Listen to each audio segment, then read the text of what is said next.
오늘 은혜 받으실 말씀은 마태복음 26장 7절 말씀 읽겠습니다.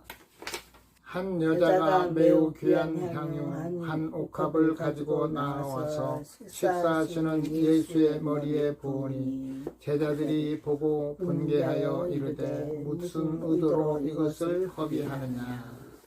아멘. 오늘 이 말씀에 의지하여 예수의 머리에 향유를 부은 여인이라는 제목으로 말씀을 전가하고자 합니다. 오늘 전할 말씀을 통해서 이 사건은 베다니에 있는 문둥이 시몬의 집에서 식사 중간에 일어난 사건입니다. 그 당시는 문둥병자들은 같이 식사 자리에 나올 수도 없고 여기에 같이 있을 수도 없는 것이죠. 그렇다면 문둥이 집에서 식사하시는 것을 보면 문둥병은 예수님께서 치료하셨다고 볼 수 있습니다. 이 사건은 마가복음 14장 3절에서 9절 말씀, 요한복음 12장 1절에서 8절과 같은 사건이며 고난주간 전에 토요일 베다니에서 일어난 일입니다. 마태복음 26장 1절에서 2절에 보면 예수님께서 십자가에 못 박히기 위하여 팔리우리라 십자가에 죽으실 것을 아셨습니다. 예수님은 하나님이시니까 장차 되어질 일도 또 앞으로 어떠한 일이 일어날 일도 다 알고 계시는 이 내용은 예수님의 죽음과 장사를 준비하는 상징적 사건 예수님이 말씀을 하셨습니다. 동시에 가룟유다와 배신과 선명하게 대조를 이루는 신앙적 사건임을 보여주고 있습니다. 이러한 일들을 통해서 첫 번째, 제자들이 이를 보고 무슨 목적으로 그러는 것이냐. 제자들은 그 여자가 값비싼 향유를 가난한 자들을 위하여 사용할 수 있음에도 불구하고 예수의 몸에 부어 낭비한 것으로 여겨 책망하였던 것입니다. 이 향유를 값으로 친다면 한 사람이 거의 1년 동안 일하고 받은 액수입니다. 우리는 하나님의 하시는 일, 영적인 일을 사실 모릅니다. 알면 이런 이야기를 할 수가 없는 것이죠. 우리도 막상 그러한 자리에 있었다면 그 향유를 머리에 부어서 소비하는 걸 보고 참 아깝다. 그렇게 생각하지 않았을까요? 사람들이 어떤 일들을 접근할 때 아주 깊이 하나님의 섭리를 분별하여 말하는 것이 아니고 자기가 가지고 있는 기준, 자기가 알고 있는 것에 근거해서 그 일을 판단하고 또 비판하고 또 그것 때문에 서로 다툼도 오고 서로가 잘못됐니 못했니 2단이니 3단이니 이런 말들을 혹 하는 경우들이 있습니다. 그러한 일들 때문에 교단이 나누어지고 서로 이렇게 말씀에 대한 논쟁이 많이 일어나는데 저는 말씀 가지고 서로 논쟁하지 않습니다. 하나님이 내게 주신 대로 우리가 인도함을 받고 따르는 것이 바른 자세인 거죠. 삼손이 삭도를 머리에 대지 나시린으로 쓰임받는다 해서 나는 이발을 안 하거나 그러지 않습니다. 그것은 나와는 상관이 없는 일이기 때문인 것이죠. 제자들이 예수님을 따라다니지만 또 예수님 앞에 신앙을 고백했지만 베드로는 고백 후에 예수님이 하실 일들을 막고 또 예수님에 대해서 책망하고 하다시피 하므로 예수님 앞에 사단아 내 뒤로 물러가라 하는 소리를 들을 만큼 우리는 무지합니다. 우리 안에서 역사하시는 성령의 감동을 따라서 어떠한 일들을 볼 때 하나님께서 과연 어떠한 계획과 섭리 안에서 이 일을 행하고 계실까 잠잠히 바라보면서 기도하고, 그러면 하나님께서 아닌 것은 하지 말라 막으시고, 또 그 일을 통해서 하나님이 하신 일들을 우리에게 알게 하셔서 참 하나님 앞에 감사와 찬양을 드릴 수 있도록 인도하십니다. 아멘. 여인의 향유를 붓는 행위가 예수님의 장사를 위한 것임을 전혀 이해하지 못하고 붕괴하고 있는 제자들의 모습을 드러냄으로써 하나님의 섭리 가운데 진행되고 있는 예수님의 죽으심을 제자들은 전혀 모르고 있었다는 사실입니다. 참 우리가 하나님에 대해서 깊이 알아야 될 이유죠. 하나님에 대해서 깊이 알지 못하면 참 엉뚱한 소리를 하게 돼 있습니다.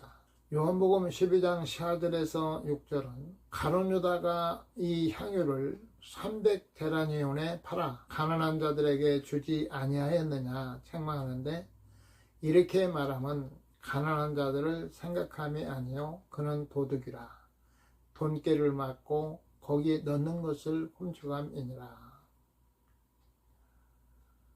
우리가 하나님의 물질에 대해서 참 관리를 잘해야 될 것 같아요.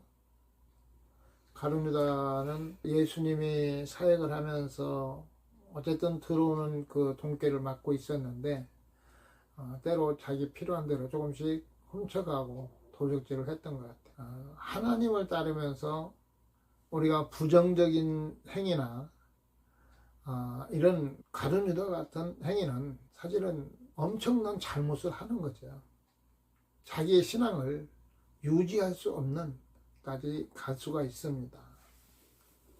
불법을 행하는 것은 우리 믿음의 사람들이 예수 그리스도를 따르는 가운데 불법을 행하는 것은 절대 우리가 해서는 안 될 것입니다. 이렇게 제자들에게 책망을 듣고 있는 여인을 향해서 두 번째, 너희가 어찌하여 이 여자를 괴롭게 하느냐, 그가 내게 좋은 일을 하였느니라. 예수님의 영적 통찰력으로 제자들의 마음속에 있는 물질에 대한 탐욕까지도 알고 계시고, 여자의 행위가 예수님의 장사를 위한 것임을 영적인 지각으로 알고 계셨음을 드러내주고 있습니다. 그래서 우리가 영성이 이루어지고 영적인 훈련을 받는 것이 그만큼 중요합니다. 우리가 영성 훈련을 받기 전에는 세상적인 방법으로 접근을 하고 하나님의 섭리에 대해서 전혀 잘 모르고 행했던 때가 많이 있습니다. 그러나 하나님께서 간섭하시고 이끌어 가실 때 하나님의 은사로 응답을 받는 것보다 하나님의 하시는 섭리를 깨닫는 것이 얼마나 중요한 것인가를 우리가 배우게 된 것이죠. 그래서 하나님의 섭리를 분별할 수 있다면 정말 많은 부분에서 하나님의 뜻을 거스르지 않고 따를 수가 있었을 것입니다. 아멘. 그리고 이 일을 할 수 있었던 것도 성령의 개입으로 그 마음을 주셨기 때문이라고 봅니다. 물론 그 일에 대한 자세한 내용, 즉 예수님의 장사를 위한다고는 알지 못했을지라도 그 여인에게 너가 가지고 있는 향유를 예수의 머리에 부으라 라는 어떤 감동이 있었으리라고 봅니다. 물론 예수님을 사랑하기 때문에, 너무나 사랑하기 때문에 자신이 가지고 있는 귀한 향유를 예수의 머리에 부었다고도 또한 볼 수 있습니다. 그래서 우리가 때로 성령의 감동을 받을 때가 있습니다. 성령의 감동을 소멸치 말고 민감하게 이것이 하나님의 뜻인가 아닌가 기도하고 또 묵상하면서 민감하게 대해야 할 것입니다. 전에 나의 아내의 마음에 감동이 오는데 쌀을 어디에 갖다 줘라 하시는데 무시하고 넘어갔는데 그분이 며칠 후에 오셔서 쌀이 떨어져서 죽을 먹었다고 하는데 하나님께 얼마나 죄송한지 좋은 쌀을 구해서 갖다 드렸습니다. 이런 예가 여러 차례 있었습니다. 또 어디에 전화해라, 어디에 가라 등등 이런 마음이 올 때 이것이 성령의 감동인지 깨닫고 전화하면 꼭 할 일이 있어요. 필요에 의해서 그런 감동을 주시는 거죠. 또 감동을 주셔서 가보면 하나님이 하실 일이 있어서 그런 감동을 주시는 것을 많이 체험하게 되어진 거예요. 그래서 처음에는 이게 하나님의 감동인지 아닌지 모르고 넘어가다가 이게 좀 반복이 되어지면 이게 하나님께서 우리에게 지금 주시는 것인지 하나님께서 지금 원하는 것인지를 놓고 기도하면서 순종하는 이런 자세로 바꿔지게 되는 거죠. 그래서 예수님께서 지금 이 여인이 행한 거에 대해서 예수님을 뜨겁게 사랑하는 마음, 이 마음이 그 여인에게 있었던 것 같아요. 너무나 사랑하고 기뻐하는 이러한 모습이 이런 행위를 할 수 있었다고 봅니다. 그리고 세 번째, 여인이 예수님의 머리에 향유를 부은 이후 주님께 은혜를 받게 되면 주를 위하여 내가 가진 모든 것을 드리고 싶고 내가 할 수 있는 모든 것을 하고 싶어하는 마음이 듭니다. 무엇이 아깝겠습니까? 주님께 큰 은혜를 받았는데 전에 하나님께서 주신 은혜가 너무나도 감사해서 정말 감사기도하러 다닐 때가 한동안 있었잖아요. 하나님의 영적인 그 은밀한 일들을 많이 보게 하시고 또 영성 훈련에 우리를 이끄셔서 단계마다 정말 개입하시고 잘못한 거에 대해서 알려주시고 이러면서 이끌어주신 그 은혜가 너무너무 감사한 거죠. 그 일을 통해서 하나님 앞에 그런 일들을 전할 수 있는 은혜로 하나님을 세우시고 함께 하실 줄을 믿습니다. 아멘.